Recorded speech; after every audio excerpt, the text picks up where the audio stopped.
السلام عليكم، أهلا ومرحبا بكم في قناة أمال كيتشنز تي. اليوم أعزائي باش نشوفوا مع بعضنا طريقة تحضير عولة الفلفل في الدار. اللي معروف عنا في تونس إنه نحضروا عولة الفلفل في فصل الصيف، وقت يتوفر الفلفل الأحمر الحار في الأسواق ولا عند الفلاحة، ولأنه زادة حرارة الطقس مناسبة جدا لتشييح الفلفل. هذا اللي تعودنا عليه. لكن للأسف في السنة حسيت إنه الفلفل مش متوفر برشا في الأسواق. العام اللي فات الفلاحة أقبلوا بشكل كبير على زراعة الفلفل وكان متوفر بكميات كبيرة برشا. أما السنة الملحوظ إنه زراعة الفلفل قلت، وهذاك علاش ماهوش متوفر في الأسواق. للأسف اضطرينا إنه نبقوا الفصل الخريف من غير ما نحضروا عولة الفلفل. في العادة تكون عولتنا حاضرة من الصيف ومخزنة في المخزن وأمورنا واضحة. السنة بسبب عدم توفر الفلفل وبطبيعة نوعية معينة من الفلفل، خاطر مش كل فلفل أحمر يصلح للعولة. هاك علاش وخرنا شوية وخلط علينا فصل الخريف وما زلنا ما عولناش. اتفاهمنا مع فلاح من معارف العائلة باش يجيب لنا كمية من الفلفل للدار. مشكور الفلاح هذايا كان عنده وعده. وقت بدأ بجمع الفلفل الأحمر جاب لنا كمية في أكياس، بطبيعة أكياس بلاستيكية تتراوح الوزن متاعها بين 30 و 35 كيلوغرام. نحن في العادة ديما نشرو كميات كبيرة لأنه نحضروا عولتنا وعولة أختي. انقلها للدار بعد ما نحاها من الأرض مباشرة. اللي قمنا به إنه فرغنا محتوى الأكياس هذيك باش ما يفسدش الفلفل في مكان نظيف في الدار، وخليناه معرض للتهوية. في كل مرة نقوموا بنقل كمية للمكان اللي اخترناه بطبيعة باش نقعدوا فيه ونبدو نحضروا فيه العولة. ننقلوا فيه بأوعية كما تشوفوا بلاستيكية. كل ما تكمل كمية نجيبوا الكمية اللي بعدها، وخدمنا بنفس الطريقة حتى كملنا الكمية الكل. أول حاجة نقوموا بها إنه نتخلصوا مك الأوراق الخضراء اللي جت مع الفلفل واللي طاحت بطبيعة أثناء عملية الجني. من بعد فرزنا الفلفل اللي نسموه باللهجة متاعنا المذرح، يعني اللي لونه يتموج بين اللون الأحمر والأخضر. الفلفل هذاك مازال قابل إنه يحمر. كيفاش باش نخلوه يحمر؟ باش ننقلوه الأكياس وإلا نغطوه بأفرشة ونخلوه على جنب في الظل لين يتحول للون الأحمر بشكل كامل. هذه العملية تقوم بها أمي ديما وقد تلقى قرون بالشكل هذاك في وسط الفلفل. تنجموا تقوموا بالعملية هذه وقت أنتم تبدو تحضروا في العولة باش ما تضيعوش برشا وقت. يعني كل ما يعرضكم قرن بالشكل هذاك تحطوها على جنب، يعني ما تحطوش مع بقية الكمية باش يتشيح، لأنه لو شاح باش يجي اللون متاعه باهت، وهذا ما نحبوش. ونحن نحبو يكون الفلفل متاعنا بلون أحمر غامق جميل. كما تشوفوا كل مرة ننقلوا كمية يا إما في بان وإلا في سطل حسب ما متوفر عندكم. شنو اللي نعملوه بالضبط؟ نتأكدوا إنه قرون الفلفل خالية من الأتربة والأوساخ. إذا فما أي أتربة أو طين عالقين بقرون الفلفل باش نستعملوا منديلة ولا قطعة قماش مبلة ونمسحوا بها قرون الفلفل. يفضل إنه ما نغسلوش الفلفل خاصة إذا كان الطقس متقلب، لأنه هذاك ينجم يخلي القرون هذيك تفسد وتخمر. إذا عرضنا قرن ماهوش نظيف باش ننظفوه بالطريقة هذيك. باش نتخلصوا من القطمير اللي هو الجزء الأخضر اللي موجود في قرون الفلفل. يلزمكم تخدموا بحذر إذا النوع اللي باش تستعملوه هو البقلوطي.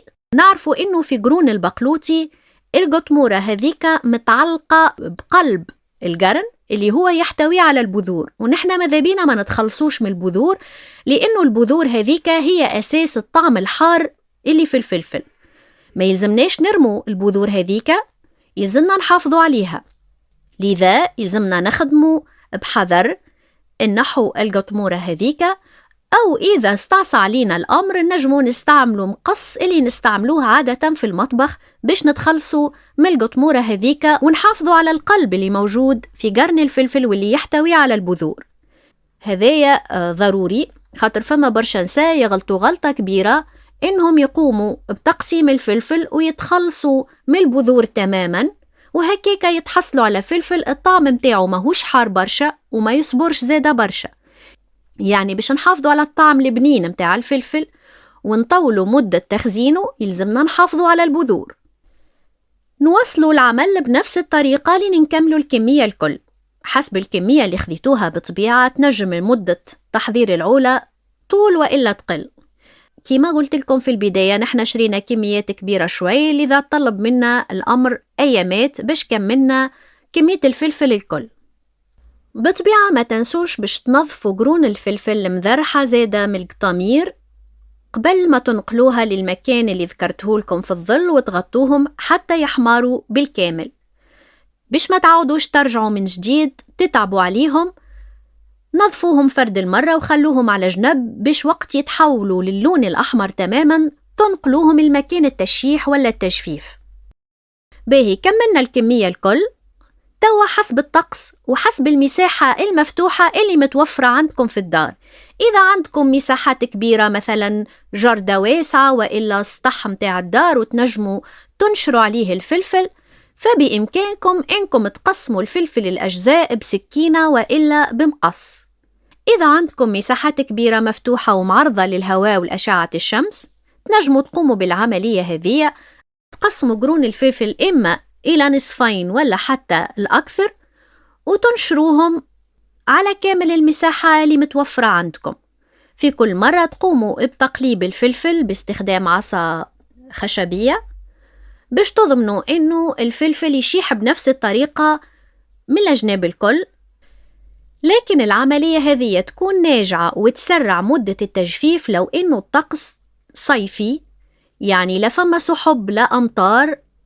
تعرفوا في طنبك الصيف وقت تكون درجة الحرارة عالية برشا كيما شهر جويليا ولا شهر أوت، هذه العملية باش تسرع لكم مدة التجفيف ولا التشيح يشيح الفلفل في أقصر فترة ممكنة من غير ما يتغير اللون متاعه.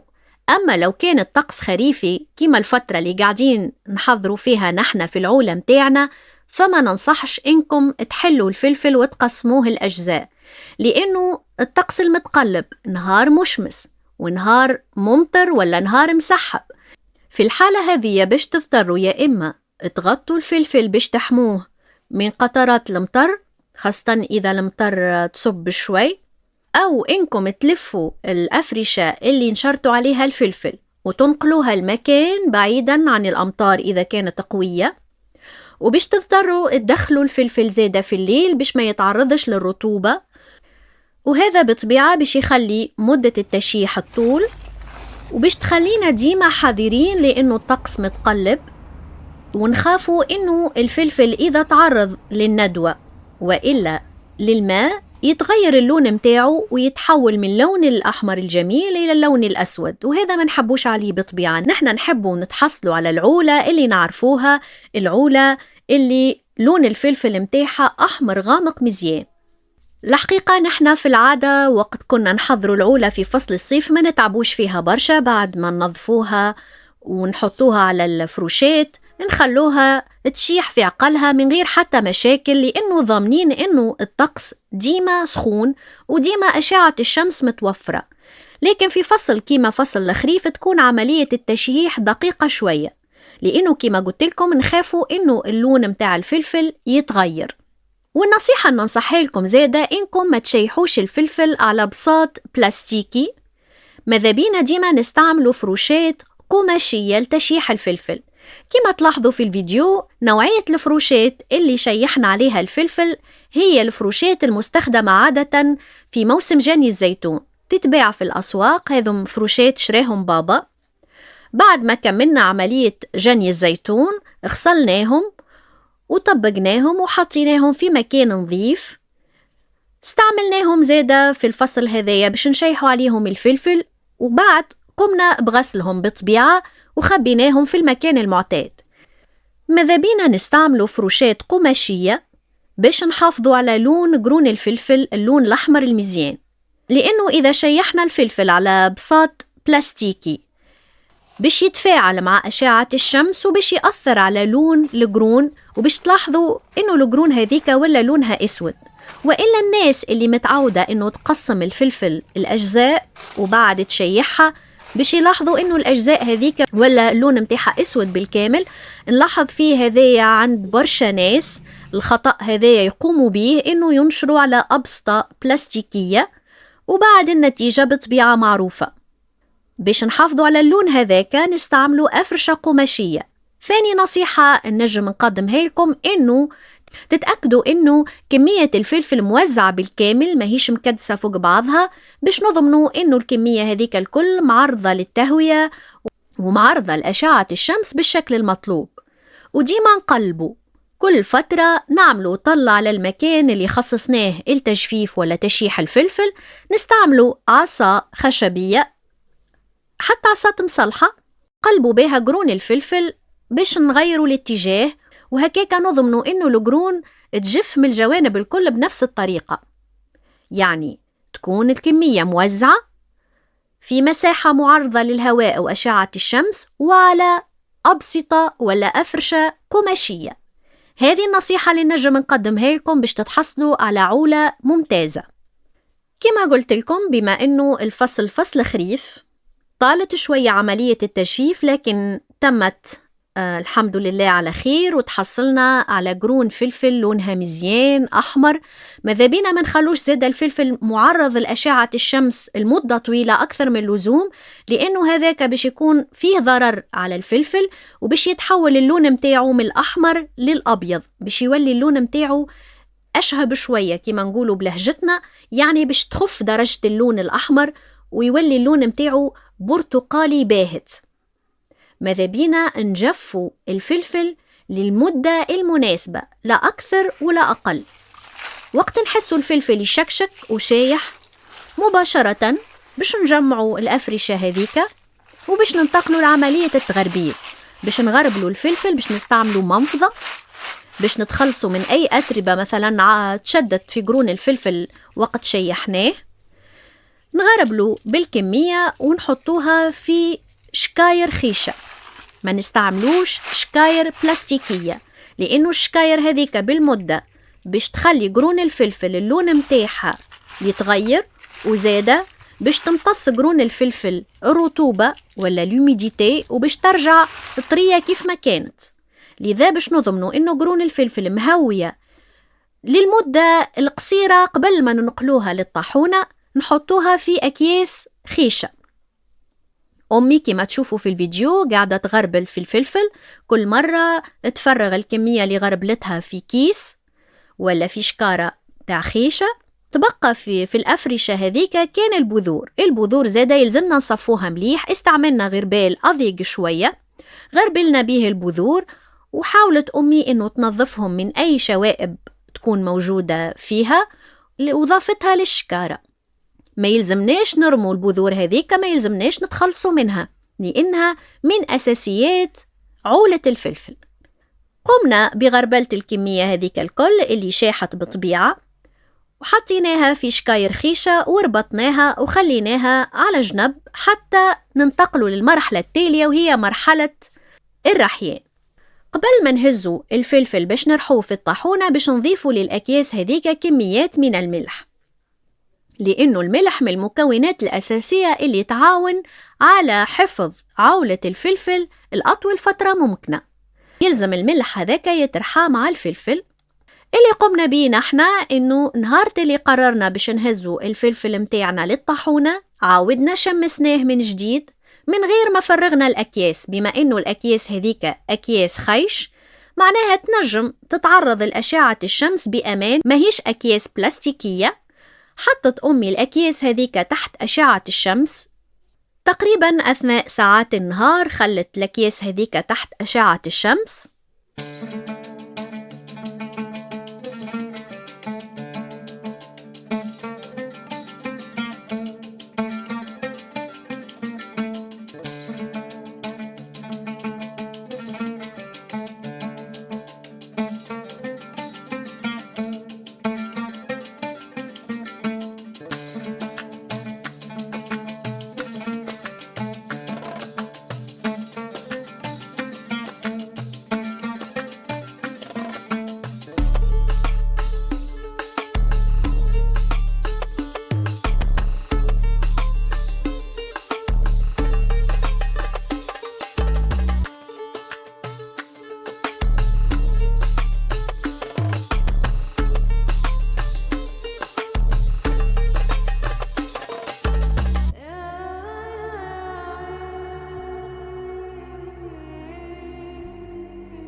بعد ما تشبعت بأشعة الشمس هزيناها للطاحونة. صورت لكم مقاطع وقت مشينا للطاحونة، مشكور صاحب الطاحونة اسمح لي بالتصوير، حبيت نوريكم كيفاش تتم العملية هذه بمراحلها الكل. هزينا الأكياس ولا الشكاير للطاحونة، بطبيعة بعد ما يوزنهم صاحب الطاحونة هذيك باش يبدأ يفرغ بشوية بشوية محتوى الشكاير في الماكينة متاعه. صورت لكم عملية الرحيان كيفاش تصير، كل مرة يفرغ شكارة ويبدأ بشوية بشوية يرحيها. يعطيه الصحة، تحصلنا على فلفل أحمر رطب بالباهي، لأنه الماكينات متاعه نوعية متاعها جيدة وتحتوي على غرابيل. غربلت الفلفل بالباهي وتحصلنا عليه بالشكل اللي تشوفوا فيه في الفيديو. وكمل وزننا الكمية هذيك باش يتأكد إنه ما فماش نقص ولا حاجة أثناء عملية الرحيان. هو الشخص يعطيه الصحة أمين برشا، حريص إنه يوزن الكميات في البداية وبعد ما تتم عملية الرحيان. خلصناه وروحنا للدار.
توا متبقى كان إنه نغربلو الفلفل. أمي ديما يلزمها تقوم بعملية الغربلة هذيك، ما يهمهاش رطب مش رطب، يلزمها تغربل وتتأكد إنه الفلفل متاحة ما فيهش حتى قشور وإلا شوائب متبقية فيه. يعني هاك الجزء اللي يبقى أحرش شوية نتخلصوا منه ونحطوها على جنب باش يبدأ الفلفل الكل أرطب وأمور واضحة. تبقى توا كيفاش باش تتم عملية التخزين. عملية التخزين من المستحسن إنها تتم في أكياس قماشية. هذا راهو نتاج تجربة طويلة، جربنا أنواع التخزين الكل وكانت أنجع طريقة هي إنه نحطوا الفلفل في أكياس قماشية. خذت أمي فروشات قطنية، هزتهم للخياطة وطلبت منها إنها تفصلهم وتخيطهم على شكل أكياس. الأكياس هذوك شنية الميزة متاعهم؟ إنهم يتربطوا من فوق، يعني يتسحب هكا خيط ويتربط باش تكون الأكياس هذيك مسكرة بالباهي وما يدخلها حتى شيء. لأنه لو باش تحطوا في سطول بلاستيكية باش تفسد العولة، باش تحطوا في شكاير بلاستيكية كيف الحل يا إما باش تحطوا في حكك باللورية، واللي بطبيعة إذا الكميات كبيرة قديش باش تشروا حكك باللورية وقديش باش تستعملوا. الأنسب إنه تحطوا في أكياس قماشية، نستعملوا الطرق التقليدية اللي تعودت عليها جداتنا في تخزين العولة.